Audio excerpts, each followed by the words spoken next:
Et cette semaine, dans la chronique Espion d'Orient de Marie-Charlotte Houpi, une femme d'origine palestinienne, elle a été élevée en Jordanie et elle a rejoint les rangs du Mossad, Marie-Charlotte, après s'être convertie au judaïsme. Une histoire surprenante sur laquelle vous avez beaucoup bossé, parce que ça n'a pas été facile, notamment au niveau des sources, parce qu'il y a plusieurs versions qui s'affrontent selon qu'on pose la question aux Israéliens ou aux Jordaniens. Oui, c'est une grande première dans cette chronique. Dans les histoires d'espionnage, il y a toujours plusieurs versions parce que souvent ça arrange un peu la légende du pays.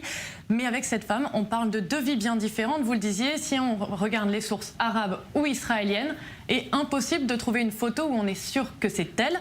Son nom, c'est Amina El Moufti. Elle est née en 1939 ou en 1935. Elle est élevée en Jordanie dans une famille palestinienne circassienne. Elle vit une première histoire d'amour avec un Palestinien qui se termine par une rupture brutale et elle part faire des études à Vienne de psychologie ou pathologie. Donc on est au début des années 60, Marie-Charlotte, et là elle va faire une rencontre qui va changer radicalement sa vie. Encore une fois, ça dépend à qui on pose la question, aux Israéliens ou aux Arabes. C'est ça, donc les sources concordent sur plusieurs points. Elle rencontre à Vienne un pilote juif autrichien, Moshe Birad. Pour certains, elle tombe follement amoureuse de lui et pour se marier, elle se convertit à la religion juive. Et de là, de peur de représailles de la part de sa famille, ils partent s'installer en Israël. Au début des années 70, l'avion de son mari, qui s'est engagé dans l'armée israélienne, est abattu par l'armée syrienne et c'est cette épreuve qui l'aurait poussé vers la vengeance. Mais dans d'autres versions de l'histoire, le pilote autrichien n'était qu'un recruteur et Amina n'était guidée que par une détestation de l'OLP de Yasser Arafat. Pour rappel, au début des années 70, le Front populaire de libération de la Palestine et le Fatah sont implantés en Jordanie et ils étendent leur influence sur le territoire. Le roi jordanien lance des opérations militaires pour repousser ces mouvements. Démarrent alors de 70 à 71 des vagues d'attentats organisées par les Palestiniens en Jordanie et en Europe.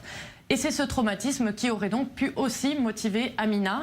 Cependant, selon certaines sources, elle était déjà recrutée par le Mossad à l'époque. Alors concrètement, Marie-Charlotte, qu'est-ce qu'elle va faire pour le Mossad, Amina El Moufti? Eh bien donc à cette époque, l'OLP est réfugiée au Liban. Alors cette jeune femme qui est médecin est envoyée à Beyrouth en pleine guerre civile où toutes les sources concordent sur ce point-là. Elle soigne des civils dans des refuges mais aussi des combattants palestiniens et libanais. Petit à petit, elle gagne la confiance des leaders palestiniens comme Georges Habash ou encore Yasser Arafat.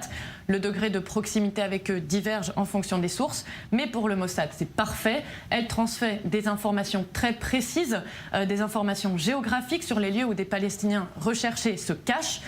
Et en pleine guerre du renseignement, elle identifie les hommes de l'ombre palestiniens. Elle rendra aussi compte des allées et venues de Georges Habash aux Israéliens qui tenteront de l'arrêter à plusieurs reprises.